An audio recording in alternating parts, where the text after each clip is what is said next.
네, 꿈은 도망가지 않아. 도망가는 건 네 자신이지. 네, 제가 좋아했던 짱구는 못 말려의 아빠 신영만의 대사입니다. 저는 어렸을 적부터 꿈이 애니메이션 감독이었습니다. 그래서 그 부모님이 주신 용돈으로 항상 만화책만 사 모았고요. 얼마 안 되는 급식비를 모아서 고등학교 때는 부모님 허락도 없이 부산에서 배를 타고 일본까지 넘어가서 일주일 내내 한 끼 우동만 먹으면서 만화를 모았던 적도 있습니다. 그 꿈을 조금 더 키워서 제가 영화 연출 제작을 전공을 하며 결국에는 제 꿈의 직장인 영화사에 입사하게 됐습니다. 제 첫 영화는 맨발의 기봉이라는 영화였는데요. 그때 당시 제 연봉이 200만 원이었습니다. 월급이 아니고 연봉이요. 그럼 월급이 한 20만 원 정도 되죠. 그 다음 영화는 가문의 영광 시리즈를 찍었는데요. 그때 연봉은 300만 원이었습니다. 8편의 영화와 드라마를 찍는 동안에 제 마지막 연봉은 1000만 원 정도를 찍고 있었습니다. 불 꺼진 영화관에서 엔딩 크레딧에 제 이름 석자가 올라가는 걸 보면서 나도 나중에 영화 시작할 때 이름이 나오는 제작자가 될 수 있을 거라는 꿈을 꾸면서 그 열정페이를 버텨내고 있었습니다. 그래서요, 영화판에서는 스텝끼리 사귀는 거를 재앙 중에 재앙이라 그래요. 그런데 지금의 와이프가 그 당시 제 여자친구였어요. 영화 스텝이었죠. 그런데 저희 집에는 더 큰 재앙이 있었는데 17년 반 동안 아버지가 한 번도 생활비를 벌어오신 적이 없는 5개 회사에서, 다단계 회사에서 한 번도 성공하지 못했던 한 번도 성공하신 적이 없었던 그런 아버지셨어요. 그런데 너는 내 운명이었는지 여자친구 부모님마저도요, 12년째 암회를 하시는 분이시더라고요. 양가가 상견례에 만나가지고 결혼식 날짜를 잡는데 돈이 없어가지고 결혼식 날짜를 잡는 것도 참 힘들었어요. 어렸을 때부터 제 꿈만 생각을 했고요. 그 꿈에 대해서 공부를 했고 결국에 꿈의 직장에 취직을 해서 일을 했는데 제 나이가 30이 다 될 쯤 되니까 점점 결혼이나 학업이나 아니면은 자녀 계획, 그 다음에 노후 준비 같은 뭔가 하나둘씩 포기해야만 계속 영화를 할 수가 있었더라고요. 그게 조금 슬펐었어요. 그런데 그때 아버지가 눈치가 없이 또 다단계를 시작을 하신 거예요. 그 다단계가 바로 애터미였어요. 아버지를 1년 정도 말리고 있는데 2011년쯤에 한 신문 기사에서 제가 아는 사람이 나오더라고요.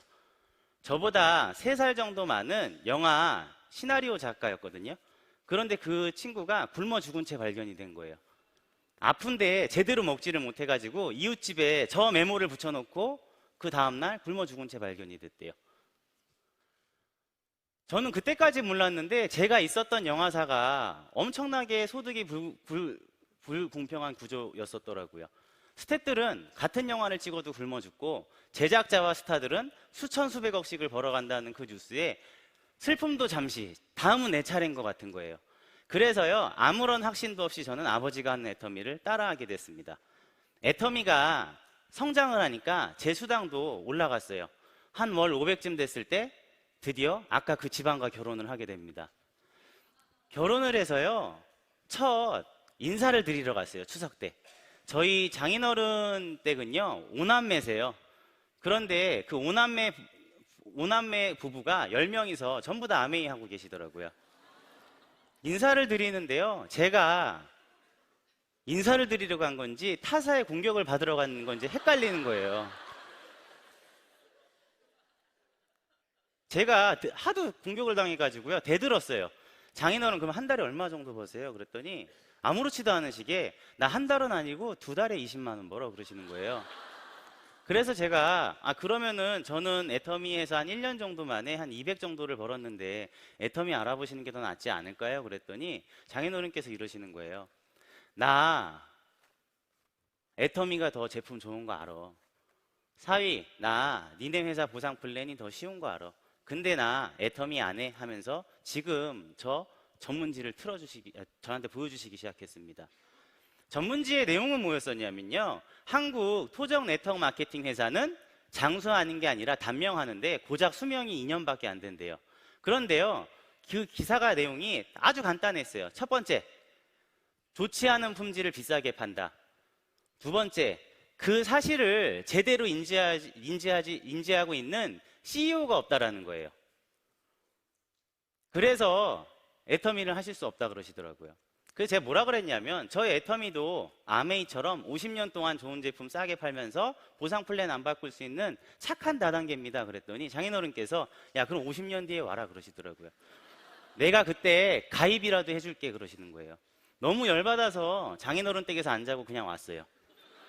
오는 내내 생각을 해보니까 장인어른 말이 맞더라고요. 왜 애터미가 생존할 수 있는지 저는 장인어른한테 설명을 못한 거예요. 그리고 갑자기 걱정이 되더라고요. 제가 애터미를 할 수 있었던 건 와이프가 허락을 해줘서 그렇거든요. 제 꿈은 종착역이 애터미가 아니었어요. 다시 영화판으로 돌아가는 거거든요. 애터미에서 받는 연금성 소득으로 영화사에 있는 스태프들한테 똑같이 지분을 나눠주는 그런 착한 제작자가 되고 싶었어요. 그런데 애터미가 망하면 어떻게 되는 거죠? 다시 20만 원 받는 허드렛일 스텝으로 돌아가야 되잖아요. 그게 너무 걱정인데 아마 오늘 여기 오신 2030 여러분들도 마찬가지예요. 밖에 나가가지고 애터미 좋은 제품 싸고 정말 좋은 CEO가 있다라고 얘기는 하세요. 그럼 바로 뭐라 그러죠? 그거 다단계잖아 그러잖아요. 그럼 뭐라 그러시죠? 예, 착한 다단계야 그래요. 그거를 못 넘어가더라고요. 그런데 우리 모두의 꿈은 애터미가 최종 목적지가 아니고 애터미를 통해서 우리의 꿈으로 나가는 거잖아요. 그렇죠? 그래서 오늘 애터미가 왜 시대의 흐름에 맞는 착한 다단계인지 그거를 한번 알아보고자 해요. 제가요 그래서 데이터에 굉장히 집착을 했던 것 같아요. 그 2009년도부터 2019년도 애터미가 창립된 연도부터 19년도까지 공정거래위원회에 들어가가지고 다단계 회사의 정보를 싹 다 긁어 모았어요. 그 다음에 질문을 하기 시작을 합니다. 지난 10년 동안 생존한 회사가 어디지라고 질문을 해봤어요. 그러니까요 대부분 다 사라져 버리더라고요. 그 다음 했던 질문은 뭐냐면 그러면 글로벌로 성장한 회사는 어디야? 이렇게 줄어들더라고요. 마지막 한 질문이 남았어요. 그러면 좋아 10년 동안 생존하고 10년 동안 생존하고 글로벌로 나간 것까지는 좋은데 마지막 하나 10년간 단 한 번도 성장을 멈추지 않는 회사는 어디지? 하니까 애터미 남더라고요. 질문 또 했어요. 제품 중에 제일 원가율이 높은 회사 어디야? 애터미. 반품률이 제일 낮은 데는 어디지? 애터미. 모든 좋은 성장과 관련되어 있는 지표를 다 대입을 해보잖아요. 애터미 말고는 남는 게 없더라고요. 그런데 최근 2016, 17년 동안 다단계 시장은 호황이 아니라 불황이었어요. 계속 가라앉고 있었단 말이에요. 근데 이 지표가 저를 드디어 결심하게 했습니다. 더 이상 다단계 회사랑은 비교하지 말자고. 이게 무슨 내용이냐면요. 지금 2017년도에 우리나라 전체 다단계 회원 증가수가 몇만 명이라고 돼 있죠? 41만 명입니다. 근데 그 밑에 보시면은 그게 공정거래위원회 자료예요. 애터미 회원이 늘어난 게 몇 명이죠? 42만 명이래요. 이게 무슨 얘기죠? 전체 다단계 회원이 41만 명이 늘었는데 애터미 혼자 42만 명이 늘었대요. 그 밑에 써 있죠? 애터미 회원 증가한 걸 빼면 나머지 회사는 어떻게 된 거다? 감소한 거다예요. 그럼 애터미 회사, 다단계 회사랑 비교를 해야 됩니까? 말아야 됩니까? 말아야 되는데요. 소름이 끼치는 게 하나가 있었어요. 저희 회사 회장님이 계속 그렇게 얘기를 하셨거든요. 다른 유통하고 비교하지 말라고. 이 얘기를 계속 하셨어요. 근데 지표가 어떻게 가고 있냐면 지금 우리나라 경제 성장률과 세계 경제 성장률을 지금 보여드리는 지표인데 지금 2% 3% 성장하고 있을 때 애터미가 어떻게 성장하고 있죠? 고속으로 성장을 하고 있죠. 국가 경제가 성장하는 만큼만 성장을 해도 잘했다라 그러는데 그 이상을 지금 성장을 하고 있다라는 거예요. 자, 그래서 제가 뭐랑 비교를 하기 시작했냐면 기존의 유통회사랑 한번 비교를 해보기 시작했습니다. 최근에 나온 책인데요. 노스캐롤라이나 주립대 마케팅 학과 교수님이 우리나라 분이시더라고요. 이분이 최근에 리테일의 미래라는 책을 썼는데 우리가 소비하는 모든 순간순간들이 다 리테일이래요. 여러분들 혹시 카카오톡으로 택시 불러서 타나요? 카카오 택시? 그것도 리테일이에요. 영화관에서 영화 보시죠? 리테일입니다. 핸드폰으로 핸드폰 요금 내시죠? 핸드폰 쓰고 그것도 리테일이에요. 그런데 지금 저 책에는 뭐라고 나오냐면 기존에 있는 유통 강자들도 점점 잘 되는 게 아니라 경제 성장률보다도 성장을 못하고 있다라고 해요. 전 정말 충격을 받았던 게 저분께서 그 얘기를 하시더라고요. 이마트의 2018년도 3분기 순이익이 마이너스 59%래요. 대형마트가 다 침체가 되고 있고요. 백화점이 그나마 한 자릿수로 성장을 하고 있어요. 그런데 그거는 매출이 올라서가 아니라 잘 안 되고 있는 점포를 정리해서 그렇게 됐다라는 거예요. 그런데 분명히 4차 산업혁명의 플랫폼 비즈니스와 관련되어 있는 이 유통망은 계속 성장을 하고 있다는 걸 제가 알게 됐어요. 많은 교수님들의 책과 미디어에 나온 자료들을 통해서 공부를 했는데 지금 시중에서 서점가에서 가장 핫한 책이 두 책입니다. 왼쪽에 있는 책은 뭐냐면 성균관대 최재분 교수님께서 쓰신 포노사피엔스예요. 저건 뭐냐면 2007년도부터 스티브 잡스가 뭘 만들어냈죠? 스마트폰, 아이폰을 만들어냈죠. 그때부터 스마트폰을 몸에 항상 신체의 일부처럼 지니고 다니는 신인류라고 얘기를 해요.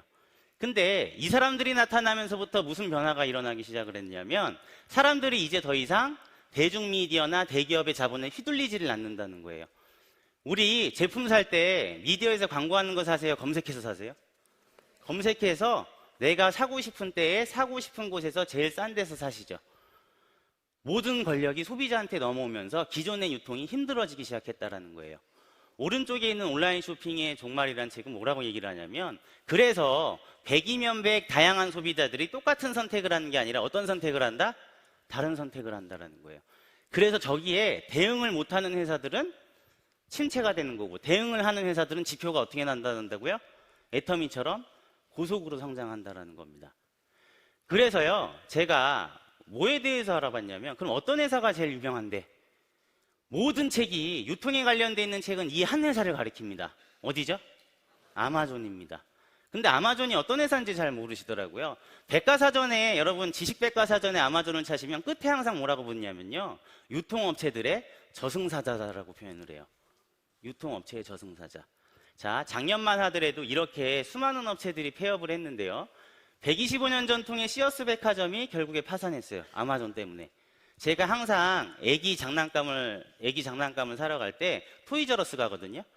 근데 그 토이저러스라는 세계적인 유통 체인을 가진 장난감 백화점이 아마존 때문에 망한 27번째 회사가 됐습니다. 시가총액 한번 보여드릴까요? 몇 조죠? 1093조예요. 세계 2위입니다. 우리나라 전체 상장 기업 삼성전자까지 포함한 게 2000조가 좀 넘어요. 근데 저 회사가 절반을 하고 있는 거예요. 자, 아마존 20년 동안 계속 20%씩 성장을 하고 있고요. 지금 이 가운데에 있는 지표는 뭐냐면 온라인 매출 비중이에요. 아마존이 미국 온라인 매출 비중의 49.1%를 차지를 하고 있습니다.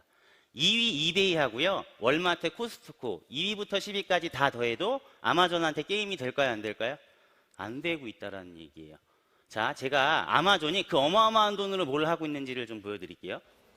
Meet Amazon's newest holiday workers, the Kiva robots. At this fulfillment center in Tracy, California, more than 3,000 of them cruise the warehouse floor, helping employees fill 고객이 millions of 주문하면은 orders. 배송 담당하는 직원 앞으로 갖다 놓는 거예요. Goes out and picks the right pot of inventory and brings it back just at the right time for the person to pick the item out to go in that. 네, 경영 효율이 굉장히 높아지겠죠. 구글은 지금 이게 그 상용화를 허가를 받았는데 아마존 지금 베타 테스트 하고 있거든요. 이거 한번 보여드릴게요. 드론이 배송하는 거 보이세요? 저 밑에?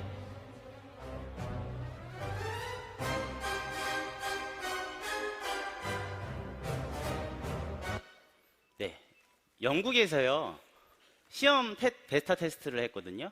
고객이 주문한 다음에 배송을 받는 데까지 걸린 시간이 13분밖에 걸리지를 않았습니다.